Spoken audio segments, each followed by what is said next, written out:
ఇప్పటిదాకా ఓ లెక్క, ఇక నుంచి మరో లెక్క. తెలంగాణ కాంగ్రెస్లో కొత్త పాలసీ తెర మీదకొచ్చిందా? పార్టీలో కొత్తగా చేరిన నేతలకు పార్టీ పదవులు, స్థానిక సంస్థల టికెట్లు కట్ కానున్నాయా? కొత్తగా వచ్చిన నేతలు కనీసం 10 సంవత్సరాలు పార్టీలో పనిచేయాల్సిందేనా? కష్టకాలంలో పనిచేసిన నేతలకే ఇంపార్టెన్స్ ఉంటుందా? కాంగ్రెస్ పాత నేతలకు న్యాయం చేయాలని పార్టీ చూస్తోందా? గత స్థానిక సంస్థల ఎన్నికల్లో వ్యయ ప్రయాసలు కూర్చున్న పాత నేతలకే ప్రాధాన్యత ఇవ్వబోతున్నారా? అసలు పార్టీ వర్గాల్లో ఎలాంటి చర్చ నడుస్తోంది? Let's watch.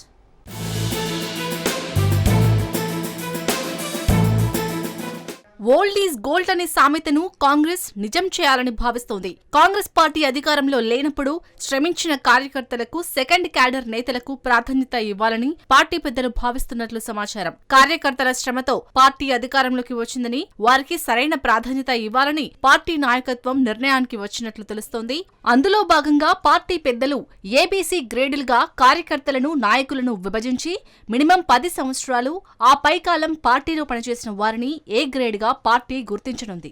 ముఖ్యంగా పార్టీ కష్టకాలంలో ఉన్న సమయంలో పార్టీ కోసం పనిచేసిన సీనియర్ నేతలను కాంగ్రెస్ ప్రతిపక్షంలో ఉన్నప్పుడు పార్టీ గుర్తు మీద స్థానిక సంస్థల ఎన్నికల్లో పోటీ చేసిన వారికి ప్రయారిటీ ఇవ్వాలని పార్టీ నాయకత్వం భావిస్తుందట. మండలాల వారీగా గత స్థానిక సంస్థల ఎన్నికల్లో పోటీ చేసిన నేతల జాబితాలను తెప్పించుకునే పనిలో పడిందట పీసీసీ.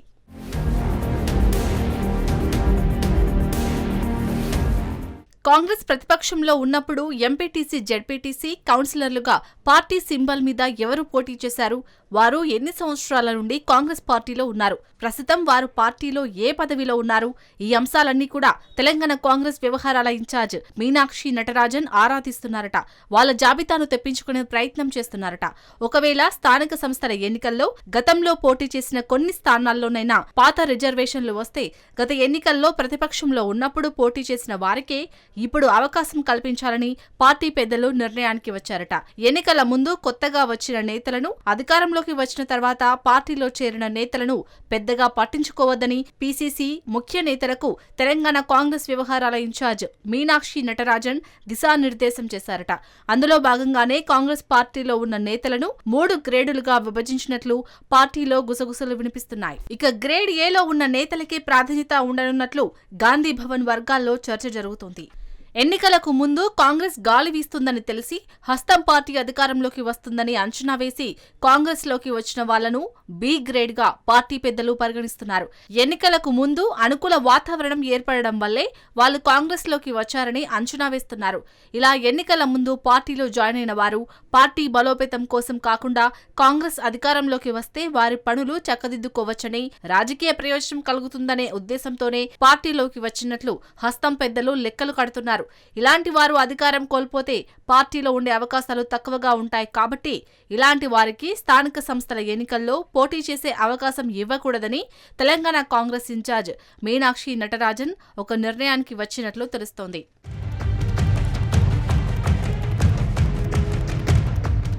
ఎన్నికల ముందు వారి అవసరాల కోసం వచ్చిన నేతలను పెద్దగా పరిగణలోకి తీసుకోవాల్సిన అవసరం లేదని పార్టీలోని సీనియర్ నేతలకు, ఎమ్మెల్యేలకు, మంత్రులకు మీనాక్షి నటరాజన్ చెప్పినట్లు సమాచారం. మినిమం పార్టీలో 5 నుండి 10 సంవత్సరాలు పనిచేసిన వారికే పదవులు ఇచ్చే విధంగా ఆలోచన చేయాలని తెలంగాణ కాంగ్రెస్ ఇన్ఛార్జ్ నేతలకు చెప్పినట్లు తెలుస్తోంది.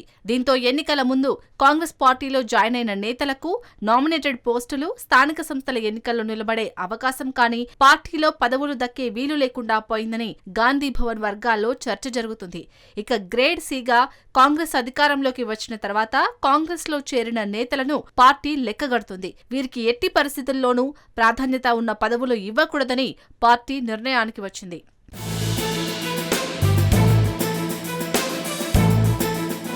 మీనాక్షి నటరాజన్ ఇన్ఛార్జిగా వచ్చిన తర్వాత పాత కార్యకర్తలకు, నాయకులకు భరోసానిచ్చే ప్రయత్నం చేస్తున్నారు. మొదటి నుండి పార్టీలో ఉన్న వారికే ప్రాధాన్యత ఇవ్వాలని ఆమె గట్టిగా పార్టీ నేతలకు ఆదేశాలు జారీ చేస్తున్నారు. దీంతో క్షేత్రస్థాయిలో మొదటి నుండి పార్టీలో ఉన్న కార్యకర్తలకు, నాయకులకు జోష్ వచ్చింది. మొన్నటి వరకు ముందొచ్చిన చెవుల కన్నా వెనుక వచ్చిన కొమ్ములు వాడిలాగా కొందరు కొత్తగా పార్టీలోకి వచ్చిన నేతలు ప్రవర్తించారని, ఇక మీదట ఆ పరిస్థితిలో ఉండదంటున్నారు. పార్టీలో కొత్తగా చేరిన నేతలు నేతలు ఎంత ఓవర్ యాక్షన్ చేసినా, ఎంత లాబయింగ్ చేసినా, నేతలను ఎంత మచ్చుక చేసుకున్నా లాభం లేదనే సంకేతాలను తెలంగాణ కాంగ్రెస్ వ్యవహారాల ఇన్ఛార్జ్ మీనాక్షి నటరాజన్ పంపించారు. మొదటి నుండి పార్టీలో కష్టపడిన నాయకులను గుర్తించే ఉద్దేశంతోనే మీనాక్షి నటరాజన్ను జాతీయ నాయకత్వం పంపించినట్లు తెలుస్తోంది.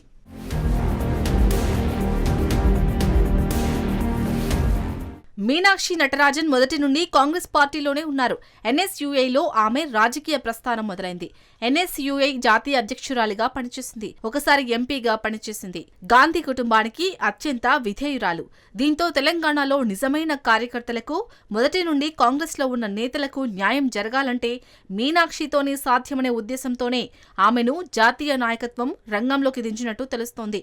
ఆమె వచ్చినప్పటి నుండి పార్టీలో మొదటి నుండి పనిచేసిన వారికే ప్రాధాన్యత ఇస్తారని చెబుతోంది. మాటల్లోనే కాకుండా చేతల్లో చూపించాలని నేతలకు ఆదేశాలు జారీ చేస్తుంది. పార్టీలో కొత్తగా చేరిన వారికి ఎట్టి పరిస్థితుల్లో కూడా పార్టీ పదవులు, స్థానిక సంస్థల్లో టికెట్లు, నామినేటెడ్ పోస్టులు ఇవ్వవద్దని ఇప్పటికే మంత్రులు, ఎమ్మెల్యేలు, కాంగ్రెస్ ముఖ్య నేతలకు ఆదేశాలు జారీ చేసినట్లు గాంధీ భవన్ వర్గాల్లో గుసగుసలు వినిపిస్తున్నాయి.